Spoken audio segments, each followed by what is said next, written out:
शुभकामनाएं। मेरा नाम शुभांक है। मैं तीसरी बार पढ़ रहा हूँ। मेरे सम्मुख 3 मुश्किलें यहाँ खड़ी हैं। पहली, मैं जो पढ़ने वाला हूँ थोड़ा नकारात्मक है।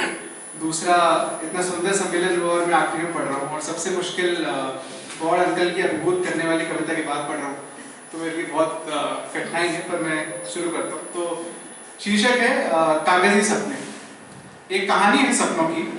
हम इसे अंत से शुरू करेंगे और हम इसे अंत से शुरू करेंगे और शुरुआत तक ले जाएंगे और फिर आज पर वापस आएंगे। तो थोड़ा सा अजीब है। कहते हैं कि अगर सपने पूरे करने हो तो उनको कागज से निकालकर अमल में लाना आवश्यक होता है, पर जिसका सपना ही लिखने का हो उसके सपने तो कागज से शुरू और कागज पर खत्म हो जाते हैं। वाह वाह, क्या बात है। एक वृद्ध बूढ़ा जो जीवन के सभी सावन देख चुका हो, पुरानी घिसी हुई कुर्सी के कोने में समय बहता है जैसे स्याही की नदी।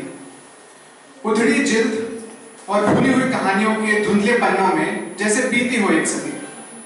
वो एक किताब थामे हुए, पर कोई नहीं जो कहानी सुने, कोई नहीं जो शब्दों को जिए। जैसे पतझड़ की पत्तियां हवा में बेजान, कुर्सी की ठंडी धूल में लेखक बनने के सपने मेहमान। पर हमेशा ऐसा ना था। वो कभी नौकरी पेशा भी था। कामकाजी डेस्क पर स्याही के छींटों से सजा, कामकाजी डेस्क पर स्याही के छींटों से सजा कागजों के ढेर में एक अधूरे विचार का नोट।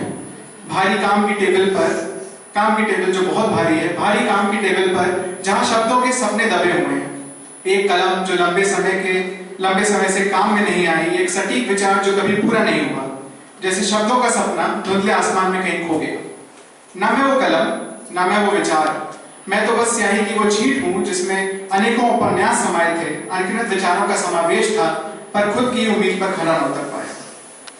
नौकरी से पहले वो कॉलेज भी गया था।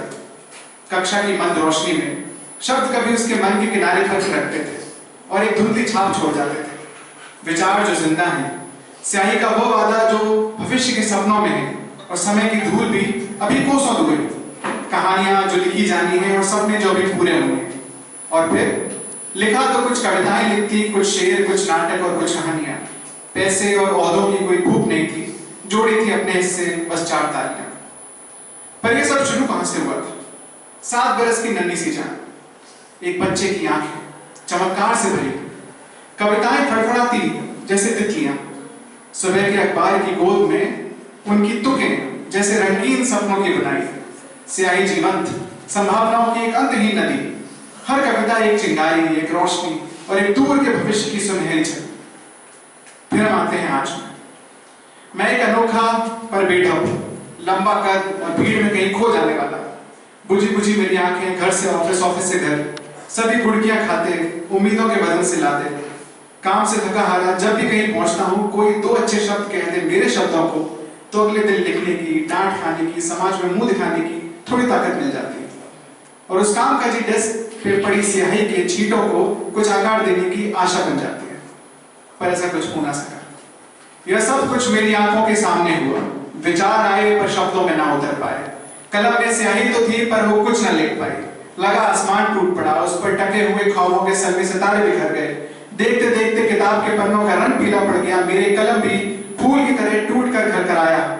और यह सब कुछ मेरे लेखन के सपनों का अंत था, यह मैं बहुत देर बाद जानता।